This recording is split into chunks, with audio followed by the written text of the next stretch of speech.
As-tu déjà entendu cette petite voix dans ta tête qui te dit « Je ne suis pas assez bien » ou « Je ne vais pas y arriver ». Ces pensées qu'on appelle croyances limitantes influencent ta vie bien plus que tu ne le penses. Par exemple, quand j'étais jeune, tout le monde voulait que je fasse du basket parce que je suis grande, alors que moi, ce que j'aime, c'est la danse. Finalement, je n'ai jamais fait de basket, mais cette phrase martèle toujours mon esprit. Est-ce que j'aurais loupé ma vocation ? Bienvenue dans Mystère sacré du corps, le podcast qui éclaire les liens subtils entre tes croyances, tes émotions et leur impact sur ta santé physique et spirituelle. À travers des réflexions profondes, des méditations guidées et des pratiques énergétiques, je t'invite à explorer ton potentiel, à te libérer de tes blocages et à créer une vie alignée avec ton essence profonde et le monde spirituel qui t'entoure. Je suis Julie Montagnard-Rentier, fondatrice avec Lionel de l'Éther d'accueil, kinésiologue et énergéticienne depuis 15 ans. J'accompagne celles et ceux qui souhaitent faire de l'accompagnement holistique leur vocation en proposant des formations et des stages pour incarner pleinement leur mission de vie. Ensemble, marchons sur les sentiers de la conscience, façonnons de nouveaux chemins neuronaux et ouvrons des portes vers une transformation intérieure profonde. Plonge dans cette alliance du vivant avec moi, où corps et âme s'unissent dans l'amour et la joie. Bienvenue dans cet espace de découverte et d'évolution.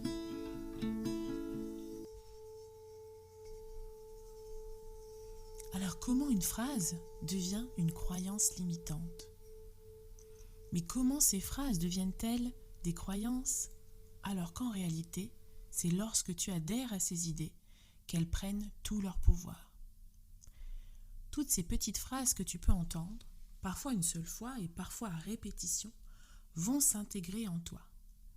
Et pour que ça devienne une croyance limitante, en plus de l'avoir intégrée en toi, tu vas adhérer à cette pensée, à ces mots entendus. Je ne suis pas assez bien pour qu'on m'aime, je dois toujours faire plus. Les autres sont mieux que moi. Et cela va devenir ta conduite dans la vie parce que tu vas y croire.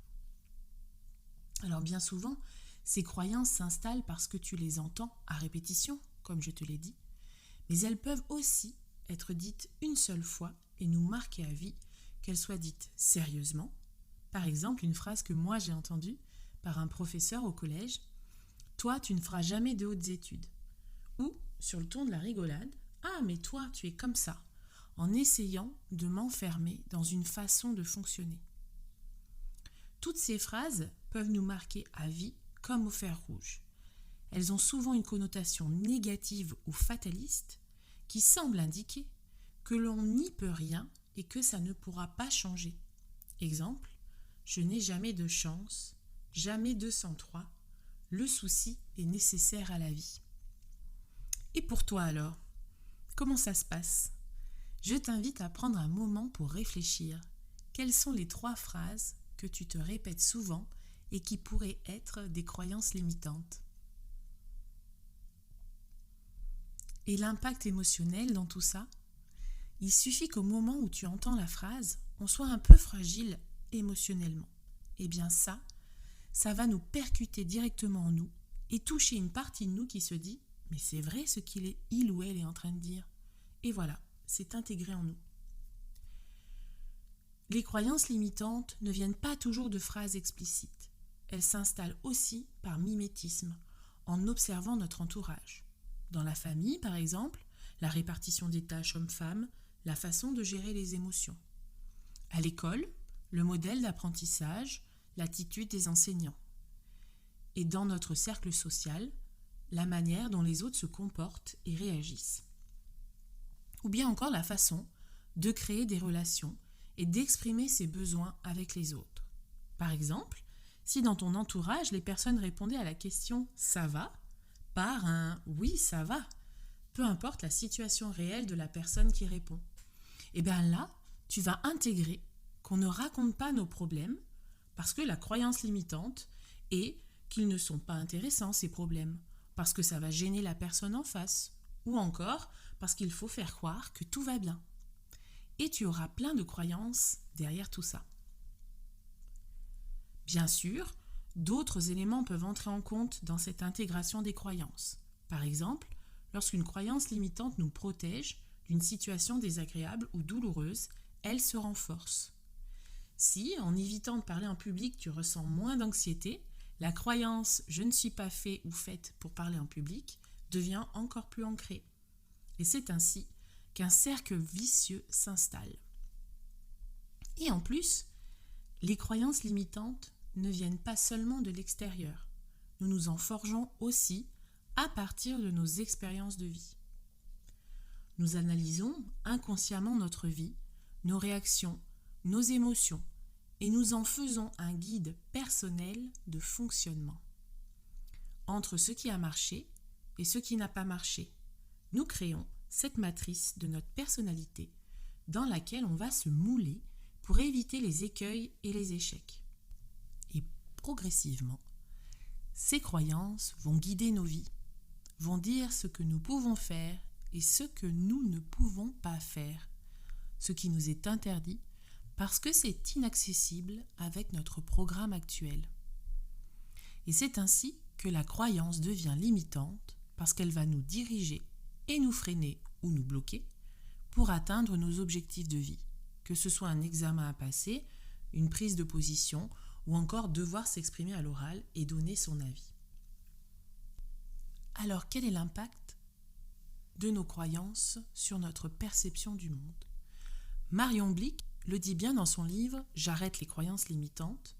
Elle explique que les croyances limitantes sont des filtres qui nous empêchent de voir et de percevoir la vie telle qu'elle est. Alors ça veut dire quoi ? Ça veut dire que nous sommes en permanence dans l'interprétation de notre vécu. Et tout ça va entraîner nécessairement une déformation de la réalité avec une vision différente des protagonistes de l'histoire et de la dévalorisation personnelle. Puisque nous adhérons à ces croyances, et bien souvent, ce n'est pas une vision positive de la vie qui est intégrée.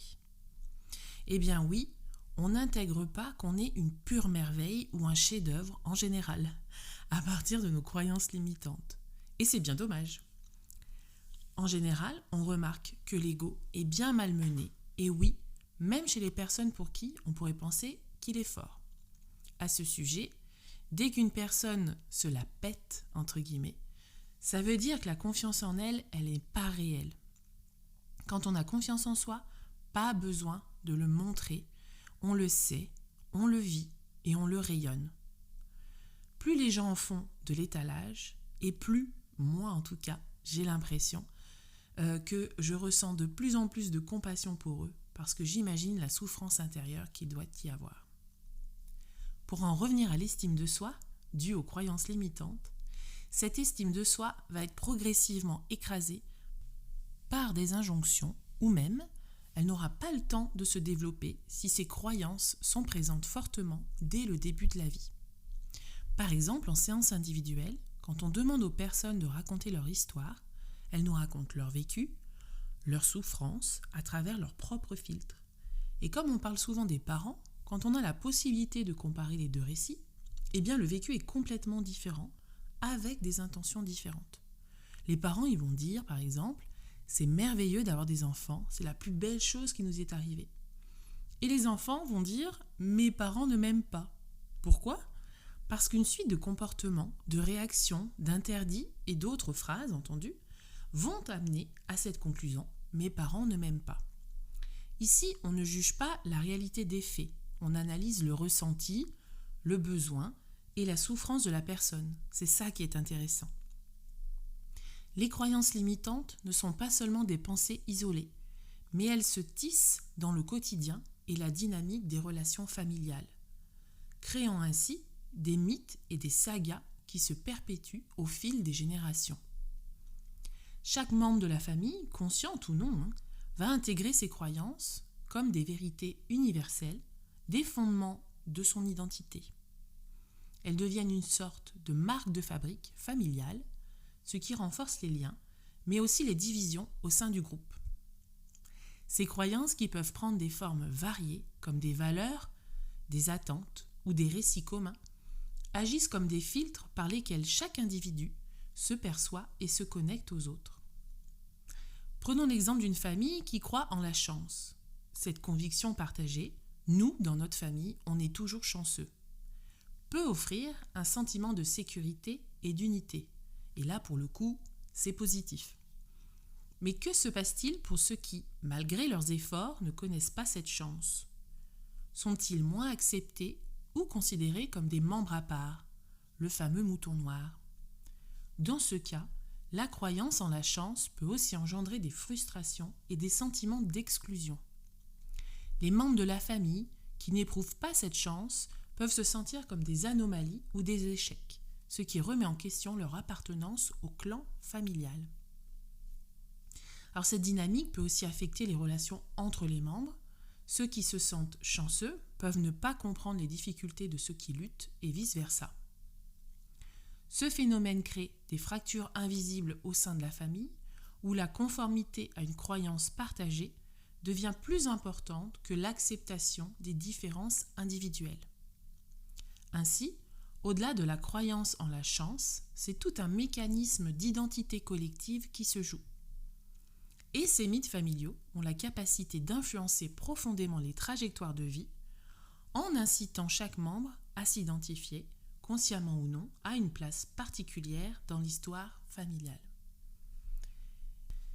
Les croyances limitantes trouvent souvent leurs racines dans des expériences précoces où des messages implicites et explicites sont véhiculés par les figures d'autorité, comme les parents, les enseignants ou les proches.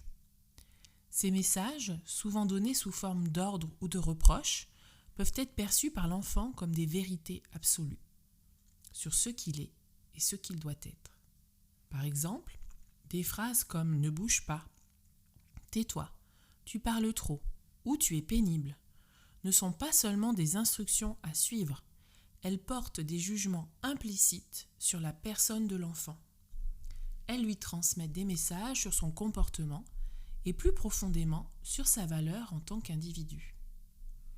Lorsque ces messages sont répétés de manière régulière, l'enfant commence à les intérioriser et à se définir en fonction de ses critiques.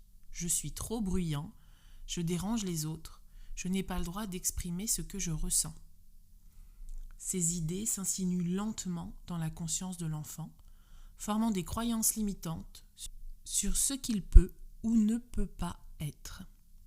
Ce processus est particulièrement insidieux parce qu'il se produit au moment où l'enfant est en pleine construction de son identité et de sa place dans le monde.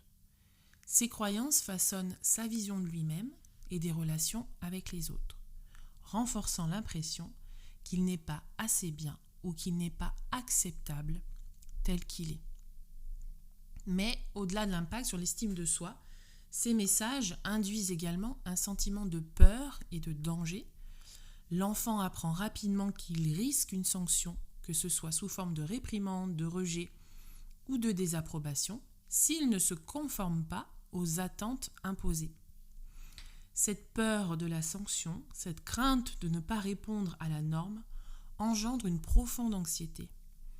Le processus d'obéissance n'est plus perçu comme une coopération ou un choix conscient, mais plutôt comme une survie. Il faut se soumettre, sinon il y a une menace qui pèse sur soi. La peur devient donc une force motrice qui guide les comportements. L'enfant, puis l'adulte, peut s'autocensurer, éviter certaines actions ou émotions par crainte d'être jugé ou puni. Cette peur est insidieuse car elle ne se limite pas à un seul aspect de la vie de la personne, mais imprègne tous les domaines, de la communication à l'expression de soi. Ce processus conduit à la création de croyances limitantes profondément ancrées qui s'étendent au-delà de l'enfance et façonnent la manière dont l'individu interagit avec le monde, toujours sous l'influence de la peur du rejet et de la sanction. Et tout cela, ce n'est pas une question de vérité absolue, mais bien de ressenti et d'interprétation. Alors pourquoi ces croyances sont-elles si difficiles à déconstruire ? Et ça, si tu veux, ça vaut pour les enfants, comme je l'ai dit, mais aussi pour les adultes. Parce que ces croyances sont ancrées en nous depuis longtemps, et plus on est âgé, et plus ces croyances sont fortement ancrées, car répétées depuis plusieurs années et que le fonctionnement global de la personne se base dessus, puisque ses croyances n'évoluent pas ou très peu. Ça ne veut pas dire qu'on ne s'en débarrasse jamais. Ça veut dire qu'il va falloir enlever des couches progressivement dans nos croyances. Et c'est d'autant plus difficile qu'on a du mal à se projeter avec ces croyances limitantes. Parce que nous sommes enfermés dans un cercle, on va dire vicieux, comme un enregistrement qui tourne en boucle dans notre tête et dans notre inconscient. Donc, imaginer une vie différente sera plus difficile pour des personnes avec beaucoup de croyances limitantes, comparé à des personnes qui ont un esprit plus libre, peut-être plus créatif et surtout qui s'adaptent plus facilement au changement. Et ça explique que deux personnes qui entendent la même phrase ne vont pas réagir de la même façon. L'une va l'intégrer progressivement et en faire un fondement, et l'autre va l'entendre mais va aussitôt la laisser partir loin de son schéma. Et c'est cette capacité de renouvellement et d'adaptation qui va aider à faire le tri dans « je prends » ou « je ne prends pas » ce qui est dit, mais il sera aussi nécessaire d'avoir une bonne base de confiance en soi pour réussir à se détacher des phrases entendues. C'est ta capacité de prendre ce qui est bon pour toi. Et c'est ce qui explique aussi que dans des fratries, les messages sont les mêmes, ont été entendus de la même façon, mais ça explique que certains enfants prennent ou ne prennent pas les phrases et les croyances négatives. Alors, comment identifier ces croyances limitantes ? Elles vont se manifester de plusieurs façons. Par exemple, la procrastination. Remettre à demain ce que tu peux faire aujourd'hui est le signe que tu penses ne pas avoir les ressources suffisantes pour affronter tes obligations. Et tu dois certainement entendre dans ta tête « je ne suis pas capable, alors autant ne pas essayer ». La deuxième façon de se rendre compte qu'on a des croyances limitantes, c'est le doute constant. Là encore, par tes croyances, tu penses n'être pas assez résolu pour pouvoir être certaine de tes décisions passées et pour pouvoir en prendre dans le futur. Et là, tu vas te dire « et si je me trompais ?» Ensuite, vient le fameux « oui mais » qui empêche d'avancer. Dans cette situation, peu importe ce que l'on te propose comme solution, il y a toujours un « oui mais » qui te renforce en plus dans tes convictions que rien ne va aller et que rien ne te va. C'est une forme d'insatisfaction chronique. Peut-être que là aussi, tu cherches trop la perfection. Enfin, le sentiment d'illégitimité. Je ne suis pas à ma place parce que tu as l'impression d'être en décalage avec ton entourage. Ça peut être professionnel, ça peut être familial et même amical. Ou parce que tu n'oses pas prendre cette place en te demandant ce que tu fais ici. Alors, est-ce que tu te reconnais dans ces comportements ? Eh bien, si c'est oui, sache que ce n'est pas une fatalité. Alors, comment nos relations renforcent aussi nos croyances limitantes ? Donc, en plus de tout ça, tout ce qu'on vient de dire, notre entourage joue un rôle aussi clé dans le renforcement ou la création de nos croyances limitantes. Nos proches, qu'il s'agisse de notre famille, de nos amis ou même de nos collègues, ont parfois une perception de nous qui ne correspond pas forcément à la réalité. Et pourtant, cette vision peut nous enfermer dans une image figée, voire nous empêcher d'explorer pleinement notre potentiel. Prenons un exemple simple. À l'école, lorsqu'il fallait composer des équipes de sport, les capitaines choisissaient souvent leurs coéquipiers en fonction de l'image qu'ils avaient d'eux, plutôt que de leurs véritables compétences. Peut-être que tu étais perçu comme le petit intellectuel et qu'on ne t'a jamais laissé prouver que tu pouvais être un bon joueur. Ou à l'inverse, si tu étais considéré comme le sportif, personne ne t'imaginait exceller dans d'autres domaines comme l'art ou la littérature. Ce type d'expérience peut laisser des traces et on finit par intérioriser ces étiquettes et s'y conformer, même inconsciemment. Dans le monde professionnel, ce phénomène est tout aussi présent. Imaginons un manager bienveillant qui, pensant protéger une employée stressée, décide de ne pas lui proposer un projet intéressant. Elle dira non, elle a déjà trop de choses en tête en ce moment. Sur le papier, cela semble être une marque d'attention et de bienveillance. Mais en réalité, cette personne n'a même pas eu l'occasion de choisir par elle-même. Peut-être que ce projet aurait été une opportunité idéale pour elle, un levier de motivation ou un moyen d'évoluer. En décidant à sa place, son collègue a, sans le savoir, renforcé une croyance limitante « je ne suis pas capable d'en faire plus », « on ne me fait pas confiance » ou encore « je dois prouver que je vais bien pour avoir des opportunités ». Ces croyances limitantes, véhiculées par l'extérieur, nous influencent plus qu'on ne le pense. Elles se glissent subtilement dans nos décisions, nos ambitions et même dans la manière dont nous nous percevons. Alors la vraie question à se poser est: combien d'opportunités avons-nous laissé passer simplement parce qu'on nous a fait croire, consciemment ou non, que ce n'était pas pour nous? Mais là, bien sûr, il n'est pas question de se culpabiliser. Alors comment s'en libérer? Heureusement, on a envie de lutter parfois parce qu'on a comme un sursaut d'orgueil ou d'ego qui est justement là pour nous protéger et qui se dit qu'il y a quelque chose qui ne va pas dans ce fonctionnement. Mais c'est comme si finalement on était bloqué dans ce schéma. Et c'est comme si tu étais tiraillé entre la partie de toi qui veut évoluer et celle qui se dit que ça a très bien marché jusqu'à présent puisque tu es toujours là. Et c'est ça qui va créer finalement un conflit intérieur et qui va empêcher, qui va freiner l'état d'harmonie et d'équilibre. Alors comment ça se manifeste concrètement? Tu vas peut-être te reconnaître. Et ça, ce n'est pas grave. Au contraire, ça va être d'un côté très enrichissant pour mieux te connaître et d'un autre côté, tu vas pouvoir agir sur ces parties-là qui te posent problème. Alors voici une première piste pour déconstruire tes croyances. Déjà, identifie-les. Quels sont les schémas de pensée qui reviennent souvent? Là, tu peux les noter et tu vas voir si celles-ci sont récurrentes et écoute aussi les personnes qui sont autour de toi pour savoir si ces pensées sont là depuis longtemps. Ensuite, demande-toi si elles sont vraiment vraies. Est-ce que cette croyance est-elle un fait ou une interprétation?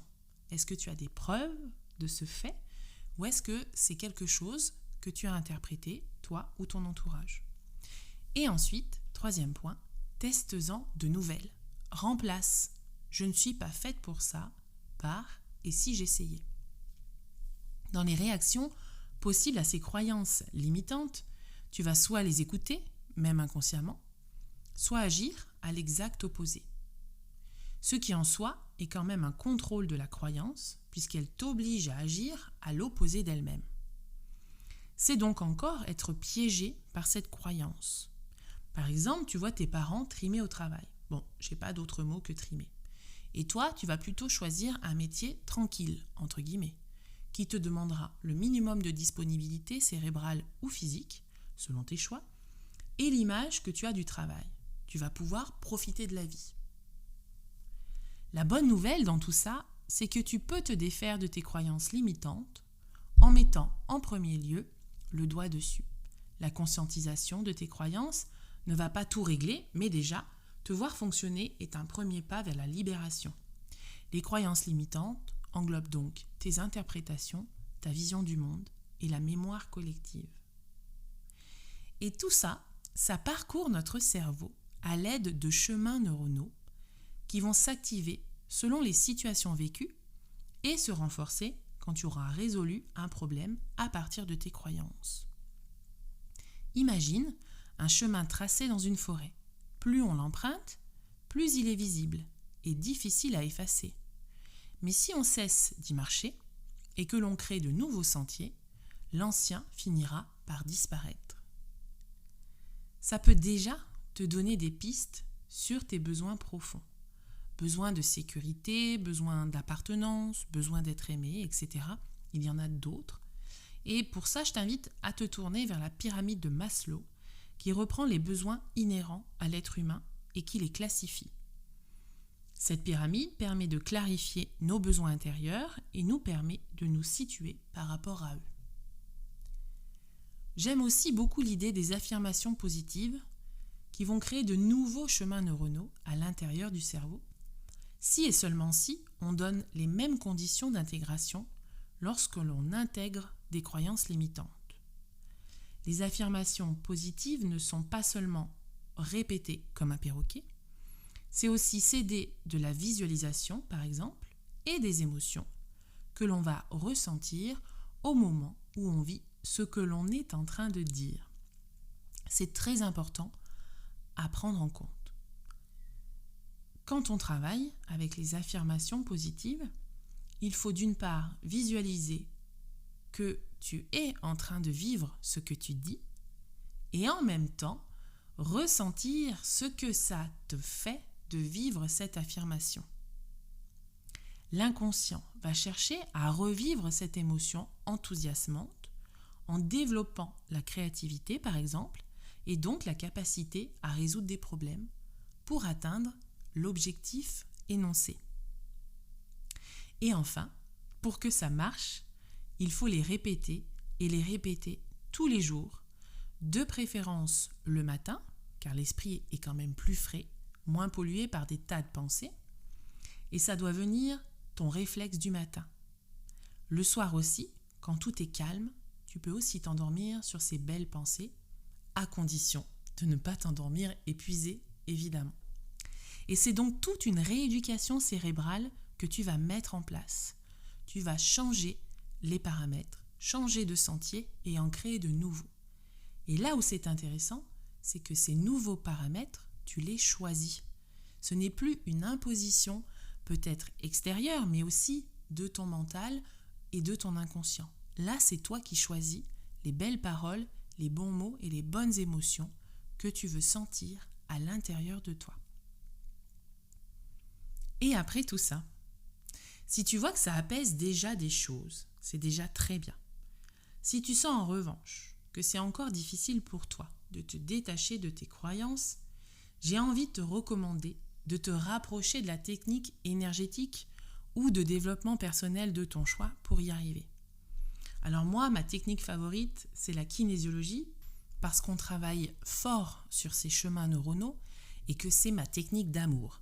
Mais tu as l'embarras du choix pour t'aider dans ta résilience et je t'invite à poursuivre ce travail dans l'action. C'est hyper important.